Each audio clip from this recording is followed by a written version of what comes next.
जय माँ भारती। दुबई से भारत पहुंच रहा हूँ। आप भी कहीं यात्रा किए होंगे, विमान से, ट्रेन से, वाहनों से। एक यात्रा बिना किसी गाड़ी में बैठे ही अंतिम श्वास तक चल रही है। जीवन की यात्रा, इसमें कौन है हमारे साथ? एक छोटा बच्चा बचपन से ही ननिहाल जाता था अपने माता पिता के साथ छुट्टियां मनाने। हर साल जरूर जाता क्योंकि नाना नानी उसको बहुत पसंद आते थे।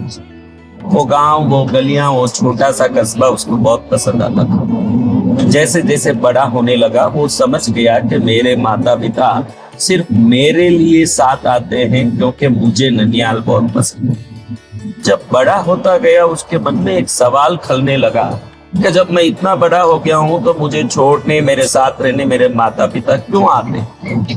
उसने अपने पिता को कहा, पापा मैं तो बड़ा हो गया हूं, मैं अकेला जा सकता हूं, मुझे अकेले भेज दो ना। तो उसको बहुत समझाया पिता ने, बेटा तू कई रास्ते में घबरा जाएगा, डर जाएगा, तुझे कोई तकलीफ आ जाएगी, इसलिए मैं साथ हूं ना तेरे।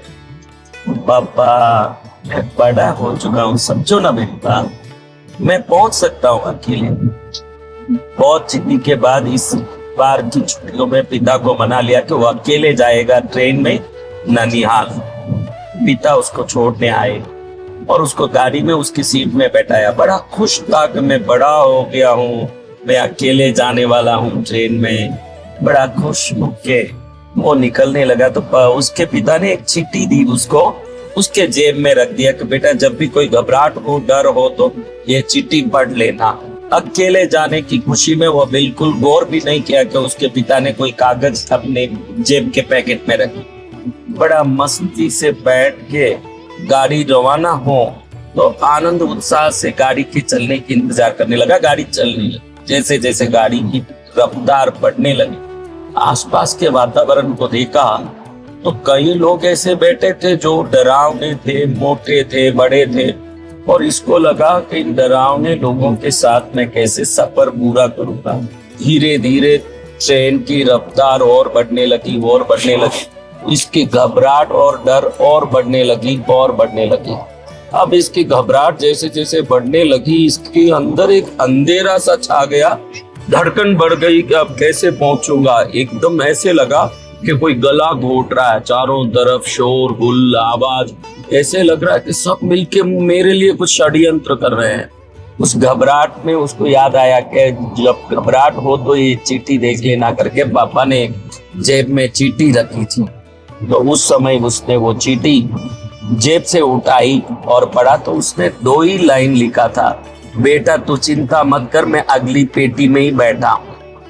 उसको इतनी सुकून हुई कि मेरे पापा मेरे साथ, मेरे डैडी मेरे साथ, तो कोई डरने की बात नहीं। ये पिता अगली पेटी में बैठे थे तो भी उनकी समीपता का जो उसको हिम्मत मिला ये सबसे बड़ा था। ध्यान रखना, इस जीवन रूपी यात्रा में कई बार हम अकेले पड़ जाते हैं और घबरा जाते हैं, डर भी जाते हैं। ध्यान रखना, हृदय में हमारे परम पिता ने भी हमारे लिए एक संदेश दिया है, मैं तेरे साथ। उस साथ को अगर समझ ले कि प्रभु भगवान ईश्वर मेरे साथ है तो हर जगह निडर होके हम इस जीवन की यात्रा को भी आनंद से पूरा कर सकते हैं। मेरे प्यारों, मैं यहाँ से 5 तारीख को इंदौर में नवरात्रि की दिव्य कलश यज्ञ आराधना पूजा के लिए भूमि पूजन करने जा रहा हूँ। आप सब इंदौर में मिलेंगे मुझे 5 तारीख को शनिवार को दोपहर में 1:30 बजे, और 6 तारीख से ही कृष्णगिरी में यज्ञ शुरू हो जाएगा। हालांकि 8, 9, 10 तारीख को ही कृष्णगिरी में गुरु पूर्णिमा की त्रिदिवसीय स्वर्णाकर्षण भैरव पूजा यज्ञ आराधना महोत्सव है। फिर भी मैं 6 तारीख से ही यज्ञ शुरू कर रहा हूँ। जिसको भी आना है 6 तारीख से यज्ञ में आराम से आप बैठ के लाभ ले सकते हैं। आपकी जीवन यात्रा भी सफल हो।